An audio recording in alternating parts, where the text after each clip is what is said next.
Josephine Ware was 39 years old when her husband of 12 years presented himself at the Tennessee State Lottery Commission offices in Nashville with a ticket worth $300 million, identified himself as the sole claimant, and walked out with the preliminary claim paperwork bearing his name and no one else's.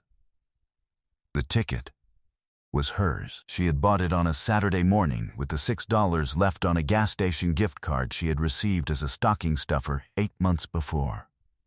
She had scratched it at the kitchen counter while her coffee brewed. She had looked at the number for a full minute before she understood what it meant. She had set it face down on the counter and finished making her coffee and sat at the table for 22 minutes, doing nothing but breathing, because that was the amount of time it took for her to arrive at the decision that defined everything that came next. She did not tell Bernard. She had been married to Bernard Ware for 12 years. She knew him the way you know a place you have lived in long enough to know exactly where the floor creaks, where the light falls wrong, where the structure had always been weaker than it looked. She knew that if she told Bernard about the ticket would no longer be hers in any way that she could control. She did not know yet precisely what form that loss would take. She knew only that it would happen, with the specific certainty of a woman who had spent 12 years cataloging the distance between what a man said and what he did. She put the ticket in the lining of the winter coat she kept in the back of the bedroom closet. Bernard had not opened that closet in 4 years. She knew this because she had been the one who organized it, and she would have known if anything inside it had been disturbed. And nothing ever had been. She had a plan forming before she finished her coffee. It was not complete. It did not need to be complete yet. What it needed to be, at that moment, was the beginning of a sequence, executed in the correct order. And the first step in the correct order was not the Lottery Commission. The first step was her attorney. What Bernard Ware did not know, what he had spent 12 years not knowing because he had spent 12 years not paying the kind of attention that would have told him, was that Josephine had been meeting quietly for the past 8 months with a family law attorney in Nashville named Estelle Croft, discussing the terms of a divorce that Josephine had not yet filed, but had been preparing for with the systematic care of a woman who understood that preparation was the work you did before the moment arrived, so that when the moment arrived you were not doing the work for the first time. He did not know about Estelle. He did not know about the documentation Josephine had been building. He did not know what was about to happen to the claim he had just filed. He had no idea what was coming. Before we jump into the story, comment where in the world you are watching from, and subscribe because tomorrow's story is one you need to hear. The house on Delmar Street in Nashville had been bought in Josephine's name in the 3rd year of their marriage, with money from the insurance settlement her father had left her when he died. Money that her father's attorney had structured specifically as her separate property, and a letter that she had kept in a fireproof box in the bedroom closet behind the winter coat for 9 years. The house was hers. Bernard lived in it. He had always lived in it the way a person lived in someone else's house, with comfort and without gratitude, taking the provision for granted in the way that people took things for granted when they had never had to be the one who arranged them. Her father had been a civil engineer. He had built bridges in 3 states over a career that lasted 38 years. A quiet and methodical man who had believed that the most important thing about any structure was not how it looked, but what it could bear when something tried to test it.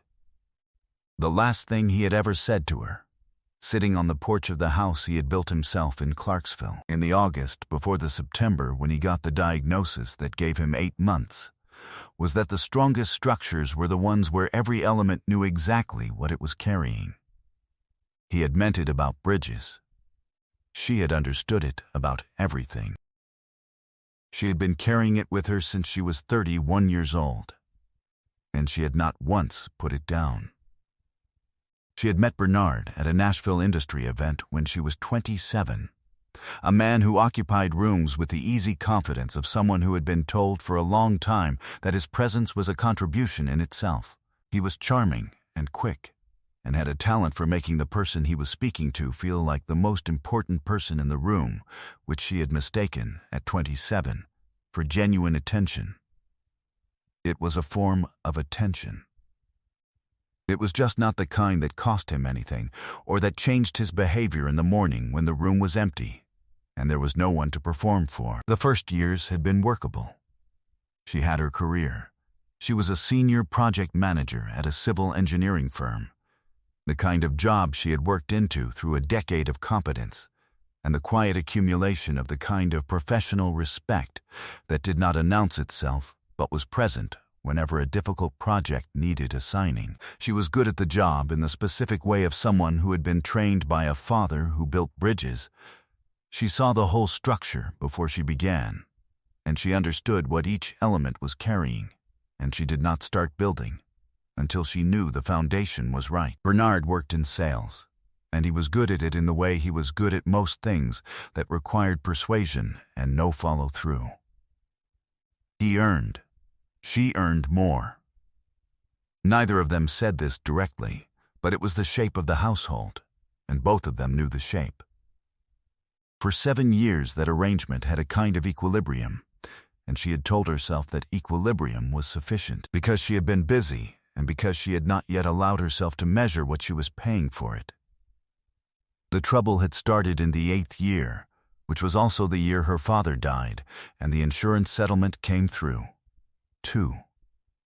$1 million, structured as her separate property at her father's explicit instruction, because he had understood the shape of her marriage better than she had permitted herself to at the time, and the year Bernard had first suggested, with the framing of a man proposing something obviously reasonable, that they consolidate their finances into a joint structure that he would manage. She had said she would think about it. She had thought about it for 4 days, and she had looked at what was underneath the proposal, the way she looked at what was underneath every structure she was handed, and she had seen the load-bearing element that the proposal was designed to move. She had declined it, politely, with a reason that was accurate. He had accepted it in the way people accepted answers they intended to revisit. He revisited the consolidation proposal twice more over the following 3 years. Each time she declined. Each time she noted the date and the substance of the conversation in the document she had begun keeping in the 8th year, on a password-protected file on a laptop that Bernard had no access to and no knowledge of, because she had learned from watching her father build things for 38 years that the most important documentation was the documentation you created before you knew you would need it. In the 11th year she had found, on a Tuesday morning when Bernard was on a sales trip, a savings account passbook in his name tucked inside the pages of a reference book on the bedroom shelf, a book she had taken down to look something up, which was the only reason she had touched it, which was the kind of discovery that happened not because you went looking, but because you kept your eyes open in the general direction of the things that mattered. The account was at an institution she had not known he used. The balance was not dramatic in isolation. It became dramatic when she cross-referenced it against the joint household account transaction history and understood, within 40 minutes of focused attention, that the balance represented a pattern of systematic transfers over 14 months, each one small enough to pass unremarked if you were not the kind of person who looked at things carefully. She was exactly the kind of person who looked at things carefully. That was what she did for a living. That was what her father had done for a living for 38 years. You looked at every element, and you understood exactly what it was carrying, and you did not mistake the surface for the structure underneath it. She had called Estelle Croft that afternoon.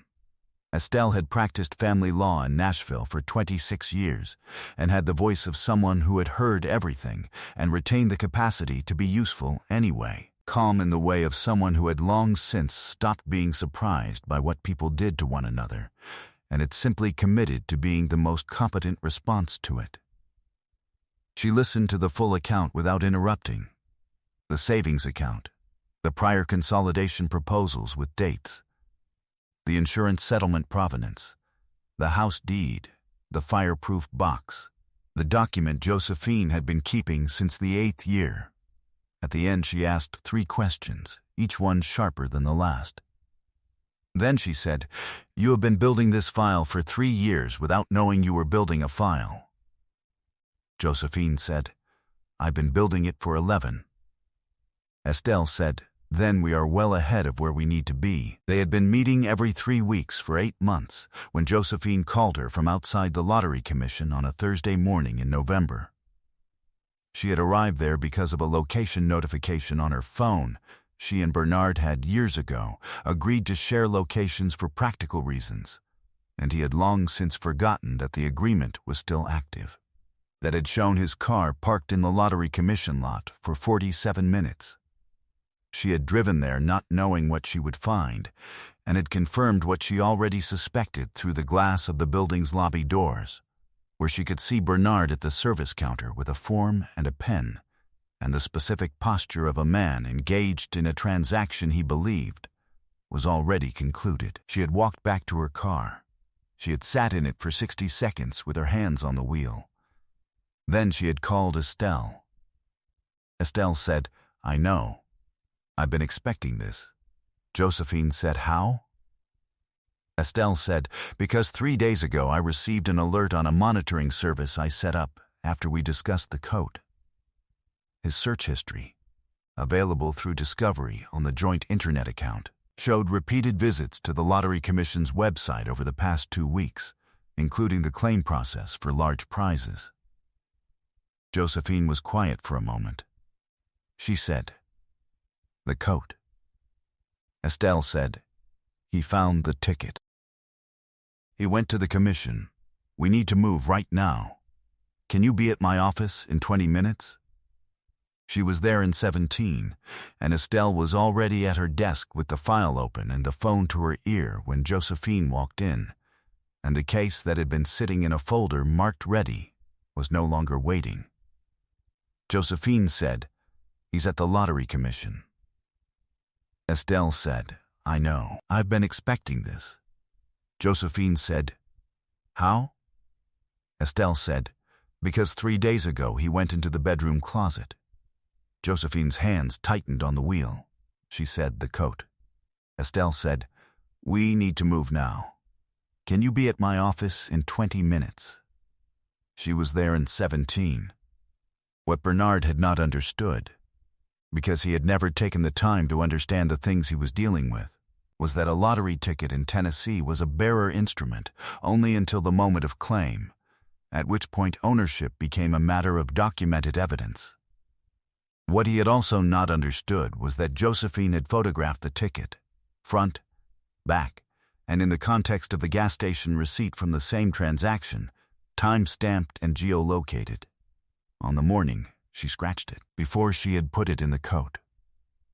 She had done this not because she knew the ticket would win, but because she was a project manager who documented everything before she put it somewhere.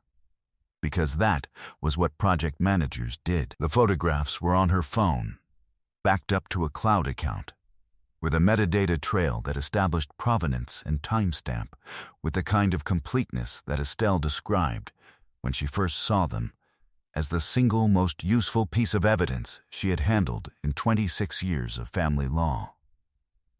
Estelle had filed the divorce petition that afternoon. She had also, simultaneously, filed an emergency motion for a temporary restraining order against the Lottery Commission dispersing any funds to Bernard pending the resolution of a property dispute, supported by Josephine's photographs, the gas station receipt, the full forensic audit of the hidden savings account, the documentation of 14 months of systematic transfers, and a brief that laid out the history of the ticket's purchase, custody, and claim with a clarity that Estelle said she had composed specifically to leave no room between its sentences.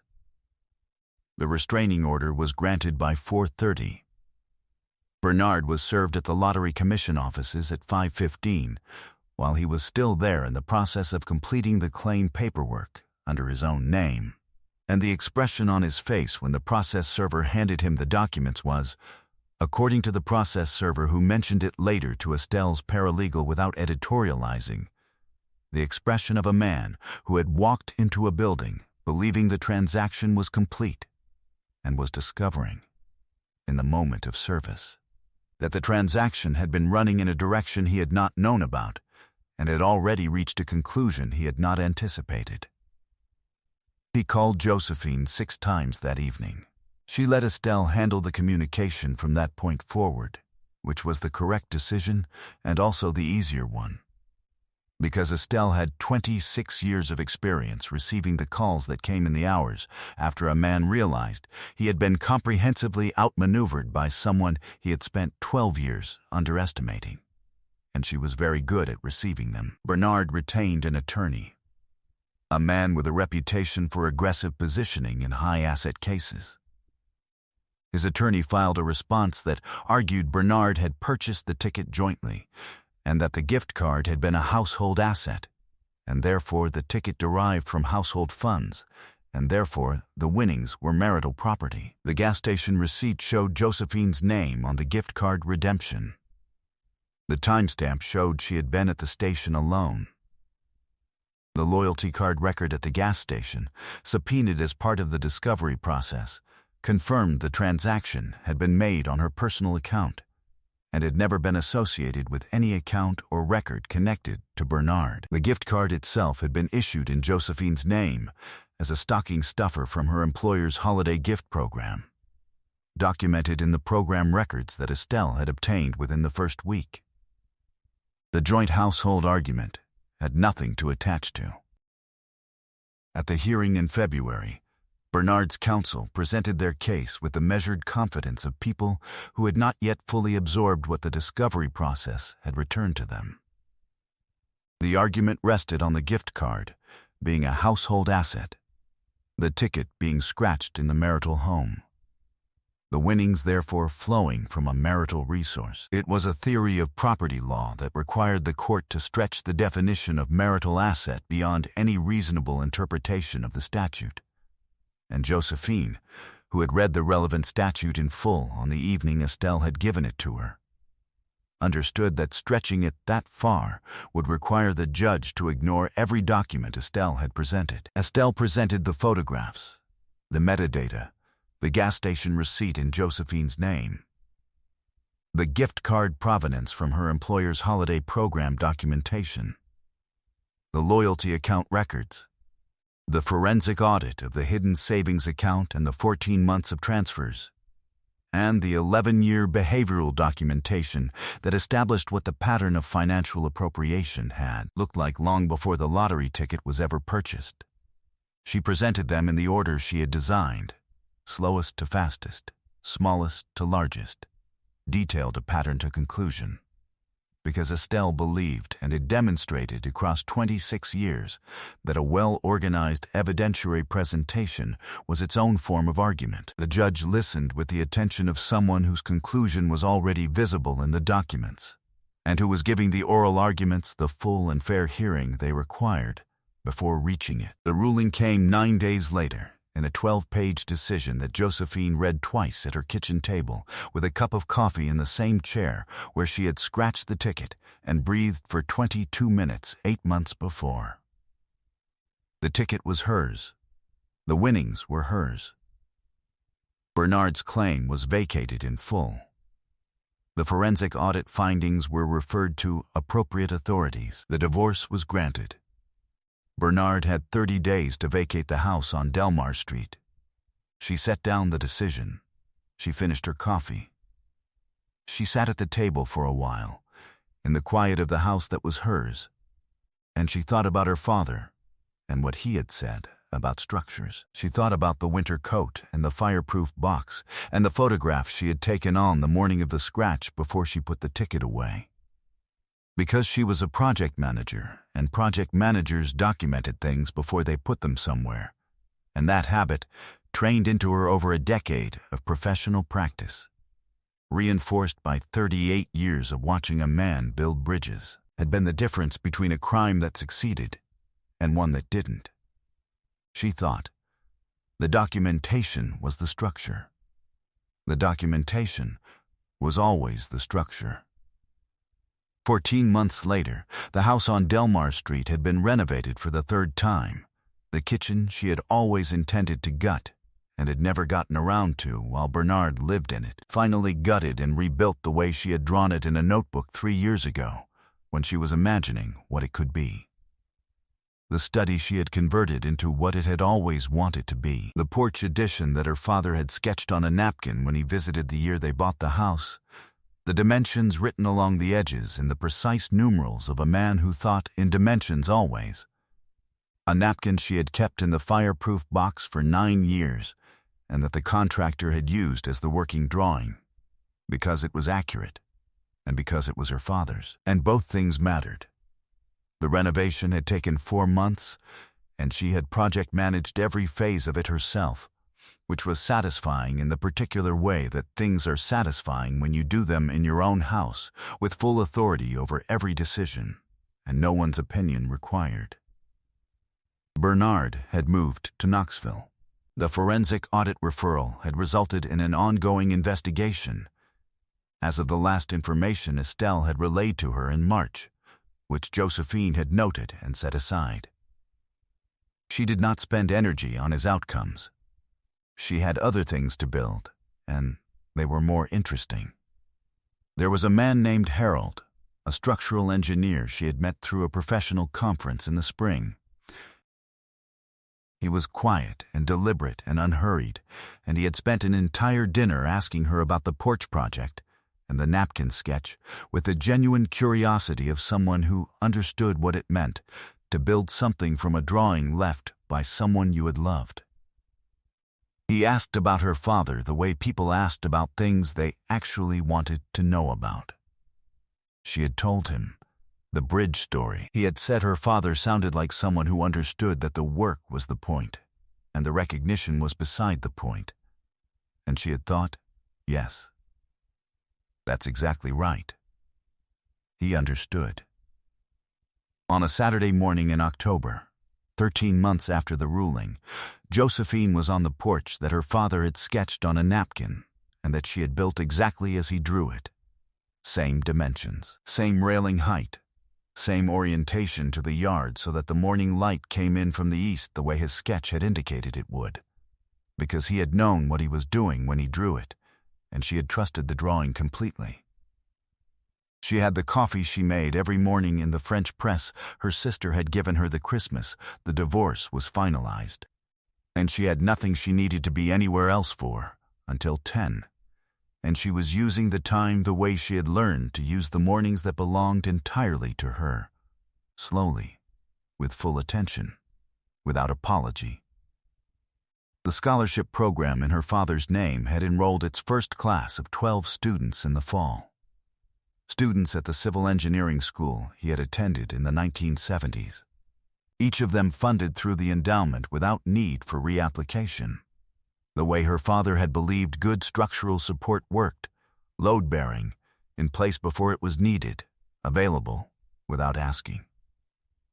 The Home Buying Assistance Program in Clarksville had helped 14 families in its first year. She received a quarterly report and read every line of it with the same focused attention she brought to every document that had her name on it. The rest was managed by Douglas, the financial attorney, through the trust structure, conservatively and with full documentation, the way her father had managed everything. She reviewed the quarterly summaries herself. She asked questions when she had questions. She trusted nothing she had not verified. She pressed the coffee mug between both palms and looked at the porch railing she had chosen herself. At the yard her father would have had opinions about, and would have expressed them directly and with affection. At the morning arriving the way mornings arrived, when there was nothing in them that did not belong to you, and you knew it in every document and every room. The strongest structures, her father had said, were the ones where every element knew exactly what it was carrying. She knew what she was carrying. She had known for a long time. She had just, finally, built a life with the right load-bearing walls to carry it in. She was free. She was solvent. She was unbothered. I hope you enjoyed that one. Be sure to like the video and subscribe so you don't miss the next story. I've picked out 2 more for you that I think you'll really like.